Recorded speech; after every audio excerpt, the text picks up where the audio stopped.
وہ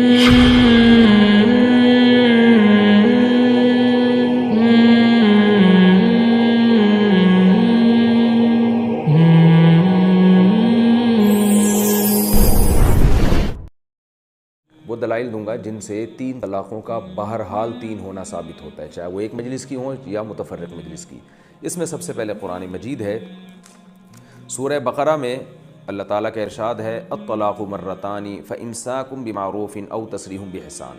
طلاقیں 2 مرتبہ ہیں، پھر اس کے بعد تمہیں حق ہے عمدہ طریقے سے روک لو یا عمدہ طریقے سے رخصت کر لو۔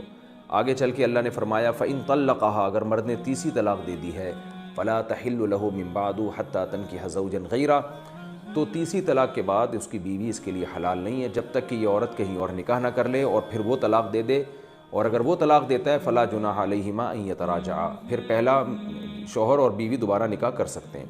اور حدیث میں آتا ہے کہ دوسرا شوہر ہم بستری بھی کرے، اور مزید حدیث میں قرآن و سنت سے پتہ چلتا ہے کہ پہلے شوہر کی عدت بھی گزرے اور دوسرے کی بھی عدت گزرے، اور یہ پری پلان بھی نہ ہو، پہلے سے معاہدہ کر کے بھی نہ ہو۔ تو یہ جو آیت ہے اس میں ہمیں اللہ نے بتا دیا کہ 3 کے بعد رجوع کا حق نہیں ہے۔ ہمارے اہل حدیث علماء اس آیت پر یہ اشکال کرتے ہیں کہ اس آیت میں جو اللہ نے فرمایا طلاق مرتان، جو طلاقیں ہیں نا 2 مرتبہ ہیں، تو اگر کسی نے اکٹھی دے دی تو یہ تو ایک ہی مرتبہ ہو گئی، 2 مرتبہ تھوڑی ہے۔ تو کہتے ہیں 2 مرتبہ کا مطلب ہے کہ ایک مرتبہ میں جتنی بھی دو گے وہ 1 مرتبہ، پھر دوبارہ جب دو گے تو وہ دوسری مرتبہ۔ تو وہ کہتے ہیں اس سے پتہ چلتا ہے کہ اکٹھی اگر دے دی تو وہ تو 1 مرتبہ ہو گئی نا، تو اس لیے وہ ایک ہی ہوگی۔ یہ بات قرآن و سنت کی روشنی میں غلط ہے، اور لفظ مرتان کی غلط تشریح ہے۔ مرتن جو ہے نا، جس کو اردو میں ہم مرتبہ کہتے ہیں، ایک مجلس میں ایک کام اگر آپ 2 دفعہ کرتے ہیں تو وہ بھی 2 مرتبہ ہی کہلاتا ہے۔ یہ نہیں ہوتا آپ کہتے ہیں میں نے 2 دفعہ کھانا کھایا، تو ایک مجلس میں بھی 2 دفعہ اگر آپ نے کھانا کھایا تو 2 دفعہ ہی کہلایا جاتا ہے۔ وہ میں نے اس کو 2 دفعہ مارا، تو یہ بھی ہو سکتا ہے ایک مہینے کے وقفے سے مارا ہو، یہ بھی ہو سکتا ہے اسی مجلس میں آپ نے 2 دفعہ مارا ہو۔ اور یہ تو قرآن و سنت سے ہی ثابت ہے کہ قرآن و سنت میں لفظ مرتان کا مطلب کیا ہے دوسرے مقامات پہ۔ تو آئیے ہم قرآن و سنت سے دیکھتے ہیں۔ قرآن و سنت میں یہ آیت یعنی مرتن کا لفظ اور بھی استعمال ہوا ہے، تو ہم دیکھتے ہیں وہاں سب اس کا ترجمہ کیا کرتے ہیں۔ سب سے پہلے ہم دیکھتے ہیں کہ سورہ قصص میں آیت نمبر 52 اور 54 میں اللہ تعالیٰ کا ارشاد ہے اولئک یؤتون اجرہم مرتین، نیک لوگوں کی تعریف ہے اور ان کے بارے میں آتا ہے ان کا اجر مرتین دیا جائے گا، یعنی مرتان اجر دیا جائے گا۔ کیا مطلب؟ پہلے 1 مہینے میں اجر دیا جائے گا، پھر اگلے مہینے میں اجر؟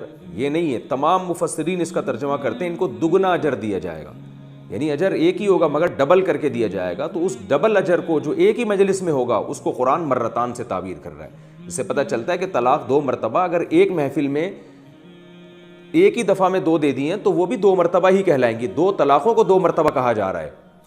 اور اگر آپ اس دعوے کو نہیں مانتے تو پھر کم از کم 2 مجلسوں میں اگر کوئی 2 دفعہ دے رہا ہے تو اس کو تو 2 مرتبہ کہیں نا آپ۔ جیسے ایک آدمی نے ہفتے کے دن بیوی کو طلاق دی، 1 طلاق، دوسری طلاق اس نے اتوار کو دی ہے، دن بھی چینج ہو گیا، لوکیشن بھی چینج۔ ہفتے کو وہ کراچی میں تھا، پہلی طلاق دی، اور حیدرآباد میں اس نے دوسری دی ہے اتوار کے دن۔ تو کراچی اور حیدرآباد میں کتنا فرق ہے؟ تو ایسی صورت میں تو پھر آپ مانیں کہ وہ 2 طلاقیں ہوں گی، لیکن آپ اس کو بھی ایک ہی کہہ رہے ہو۔ تو اس کا مطلب آپ خود مرتان کو مرتن جو ترجمہ آپ کر رہے ہو آپ خود اس پر عمل نہیں کر رہے۔ تو اس سے صاف پتہ چلتا ہے کہ مرتان کا مطلب ایک ہی طلاق جو 2 مرتبہ ہو، یعنی دگنی طلاقوں کو اللہ نے مرتان سے تعبیر کی ہے۔ جیسے کہ حدیث میں آتا ہے انشق القمر مرتین علی عہد رسول اللہ صلی اللہ علیہ وسلم، کہ چاند جو ہے 2 مرتبہ ٹکڑے ہوا نبی صلی اللہ علیہ وسلم کے دور میں۔ ابن قیم رحمہ اللہ فرماتے ہیں 2 مرتبہ نہیں ہوا 1 مرتبہ تھا، لیکن چونکہ 2 ٹکڑوں میں تبدیل ہوا ہے تو اس لیے اس کو 2 مرتبہ سے تعبیر کیا گیا ہے۔ تو ایک کام ایک دفعہ میں ہو جس کا رزلٹ 2 آ رہا ہو تو اس کو بھی مرتان سے ہی تعبیر کیا جاتا ہے۔ اور بھی ہم قرآن میں دیکھتے ہیں سورہ حجاب میں اللہ کا ارشاد ہے وَمَن يَقْنُتْ مِنكُنَّ لِلَّهِ وَرَسُولِهِ وَتَعْمَلْ صَالِحًا نُؤْتِهَا أَجْرَهَا مرتين۔ امہات المومنین سے اللہ نے خطاب کیا کہ تم میں جو بھی اللہ کی اور رسول کی اطاعت کرے گی اور نیک اعمال کرے گی ہم اس کو اس کا اجر 2 مرتبہ دیں گے۔ 2 مرتبہ کا مطلب یہ نہیں ہے کہ 1 مرتبہ آج دیں گے پھر 1 مرتبہ اگلے سال دیں گے یا اگلے مہینے، اس کا مطلب دگنا اجر دیں گے۔ نؤتیہا اجرہا مرتین، اس کو دگنا اجر ملے گا، تو ایک ہی اجر ڈبل ہوگا تو اس کو دگنے سے تعبیر کیا جا رہا ہے۔ اور حدیث میں آتا ہے صحیح مسلم کی حدیث نمبر 4408، نبی صلی اللہ علیہ وسلم نے ارشاد فرمایا ان العبد اذا نصح لسیدہ واحسن عبادۃ اللہ فلہ اجرہ مرتین، جب کوئی غلام اپنے آقا کے ساتھ بھی خیر خواہی کا معاملہ کرے اور اللہ کی بھی حسن طریقے سے عبادت کرے تو اس کا اجر 2 مرتبہ ملتا ہے۔ کیا مطلب؟ دگنا اجر ملتا ہے، اللہ کی عبادت کا بھی اور مخلوق کا حق ادا کرنے کا بھی۔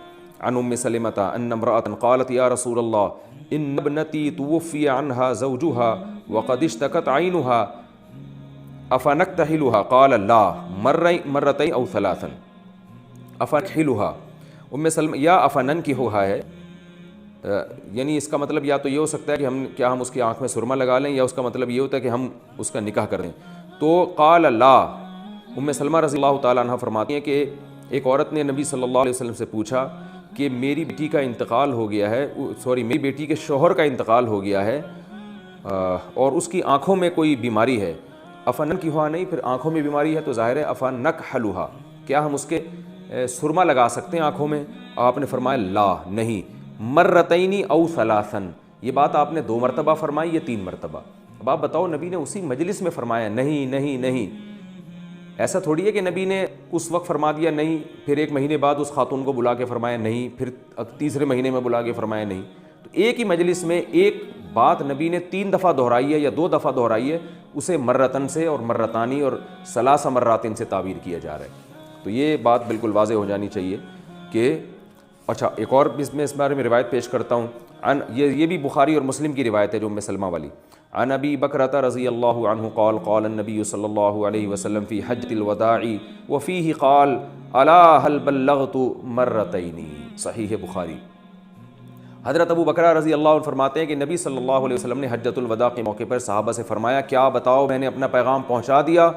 مرتین، یہ بات نبی نے 2 مرتبہ کہی ہے۔ تو کیا اسی مجلس میں کہی ہے یا الگ الگ مجلسوں میں کہی ہے؟ ظاہر نبی نے اسی مجلس میں اپنی بات کو بار بار ریپیٹ کیا، تو ایک ہی مجلس میں ایک کلام کو بار بار ریپیٹ کیا جاتا ہے، اسے بھی مرتین، مرتانی، مراتن ان سے تعبیر کیا جاتا ہے۔ تو ایک طلاق اگر قرآن کہہ رہا ہے جب طلاقیں 2 مرتبہ دی ہیں تو اس سے صاف پتہ چل رہا ہے کہ ایک ہی مجلس میں دی ہوں یا الگ الگ مجلس میں دی ہوں، قرآن ان کا حکم بیان کر رہا ہے۔ آپ اس سے اگر الگ الگ مجلس مراد لیتے ہو تو آپ قرآن کی آیت کے ظاہر کے خلاف چل رہے ہو، ایسی تفسیر کر رہے ہو جس پر آپ کے پاس کوئی واضح دلیل نہیں ہے۔ قرآن نے جس چیز کو عام رکھا ہے اس کو عام ہی رکھنا پڑے گا، جس کو مطلق رکھا ہے اس کو مطلق ہی رکھنا پڑے گا۔ اس پر جب تک قرآن جیسی اور قطعی دلیل آپ کے پاس نہیں ہوگی آپ اس آیت کو چینج نہیں کر سکتے۔ اسی طرح قرآن میں اور بھی بہت ساری ہیں، یہ حدیث میں آتا ہے کہ جو نماز کے بعد تسبیح پڑھتا ہے سبحان اللہ 33 مرتبہ، اس میں بھی جو ہے وہ ثلاثاً و ثلاثین مرتن کے الفاظ ہیں، 33 مرتبہ۔ تو جو نماز کے بعد تسبیح ہم 33 مرتبہ پڑھتے ہیں، ایک ہی مجلس میں پڑھتے ہیں یا الگ الگ مجلسوں میں؟ ایک ہی مجلس کے 33 مرتبہ کو حدیث میں 33 مرتبہ سے تعبیر کیا گیا ہے۔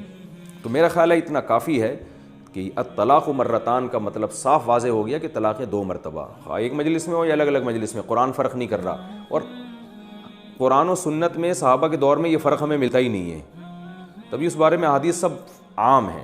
تو آپ صلی اللہ علیہ وسلم سے بھی اس بارے میں جو منقول ہے میں انشاءاللہ وہ پیش کروں گا۔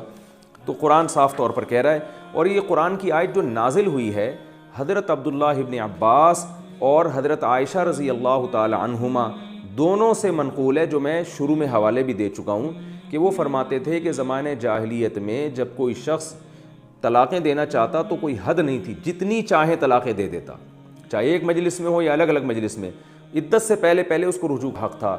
تو قرآن نے بالکل اس کے اگینسٹ حکم نازل کیا ہے۔ یہ حضرت عائشہ سے بھی مروی ہے، عبداللہ بن عباس سے بھی، آپ چاہیں تو ابو داؤد دیکھ لیں، موطا امام مالک دیکھ لیں، اور علامہ ابن کثیر رحمہ اللہ تعالیٰ نے اپنی سند سے بھی اس کو ذکر کیا ہے تفسیر ابن کثیر میں الطلاق مرتان والی آیت کے تحت۔ اس میں علامہ ابن کثیر کے الفاظ میں آپ کو پڑھ کے سنا دیتا ہوں، عربی عبارت پڑھوں گا تو لمبی عبارت ہے، ٹائم لگے گا، صرف لفظی ترجمہ کر دیتا ہوں میں اس کا، کہ وہ فرماتے ہیں، امام ابو داؤد اپنی کتاب سنن ابی داؤد میں فرماتے ہیں کہ 3 طلاقوں کے بعد رجوع کے منسوخ ہونے کا باب، یہ باب امام ابو داؤد نے قائم کیا ہے کہ حضرت اکرمہ ابن عباس روایت کرتے ہیں کہ جب کوئی شخص اپنی بیوی کو طلاق دیتا تھا، اگرچہ اس نے 3 مرتبہ طلاق دی ہو تو پھر بھی اسے رجوع کا حق حاصل ہوتا تھا، بس اس حکم کو منسوخ کر دیا گیا اور اللہ نے حکم نازل کیا طلاق مرتان، طلاق جس کے بعد رجوع کا حق ہے صرف 2 مرتبہ ہے۔ اور اس حدیث کو امام نسائی نے دوسری سند سے بیان کیا جس میں ہے کہ ہشام ابن عروہ اپنے والد یعنی عروہ سے روایت کرتے ہیں کہ ایک شخص نے اپنی بیوی سے کہا کہ اللہ کی قسم نہ تو میں تجھے طلاق دوں گا اور نہ تجھے اپنے پاس ٹھکانہ دوں گا۔ اس عورت نے کہا یہ کیسے ممکن ہے؟ اس نے کہا میں تجھے طلاق دوں گا یہاں تک کہ جب تیری عدت پوری ہونے کا وقت قریب آئے گا تو میں رجوع کر لوں گا۔ یہ عورت نبی کے پاس آئی، اپنے شوہر کی حرکت کا تذکرہ کیا۔ اللہ نے یہ آیتیں نازل فرمائی طلاق مرتان، طلاق جس کے بعد رجوع کا صرف 2 مرتبہ ہے، اگر تیسری دے دی تو یہ عورت پہلے شوہر کے لیے حلال نہیں ہے۔ تو یہ حضرت عروہ جو ہے نا، جو یہ روایت کریں عبداللہ بن زبیر کے بیٹے ہیں اور حضرت عائشہ کے خاص شاگرد ہیں، تو یہ انہوں نے روایت حضرت عائشہ سے ذکر کی، اور یہ واقعہ بھی حضرت عائشہ سے انہوں نے ذکر کیا ہے کہ حضرت عائشہ نے فرمایا کہ زمانہ جاہلیت میں ایسا ہوتا تھا اور اس کا ناجائز فائدہ بعض لوگ اٹھایا کرتے تھے، طلاقیں دھڑا دھڑ دیتے رہتے تھے۔ قرآن نے کہا 2 دفعہ یہ لفظ استعمال کر سکتے اس کے بعد نہیں۔ اس لیے میں اہل حدیث علماء سے کہتا ہوں اپنی جانوں پہ رحم کریں، اتنی ڈٹائی کے ساتھ اللہ کا واسطہ اللہ کے حرام کو حلال مت کریں۔ قرآن تو زمانہ جاہلیت کے حکم کو منسوخ کر رہا ہے، بالکل اگینسٹ حکم نازل کر رہا ہے۔ زمانہ جاہلیت میں ایک مجلس میں 2، الگ الگ مجلس میں 2، عدت کے اندر رجوع کا حق ہوتا تھا۔ قرآن نے بالکل اس کے اگینسٹ حکم نازل کیا کہ اکٹھی 2 یا الگ الگ 2، بالکل رجوع کا حق نہیں ہے 3 کے بعد تمہیں۔ تو اور اگر کسی مفسر نے اس آیت کی اس کے خلاف کوئی تفسیر کی ہے تو بعد کے مفسروں کا قول حجت نہیں ہے، ہمارے لیے حجت صحابہ، تابعین، اسلاف ہیں، اور قرآن سب سے پہلے تو قرآن و سنت ہے۔ تو اگر کسی کوئی حوالہ دے فلاں نے یہ لکھا تو بھئی فلاں کی ذاتی رائے ہے، وہ جب تک دلیل نہیں ہوگی ہم ان کی بات کو فالو نہیں کریں گے۔ اور دلیل کسے کہتے ہیں؟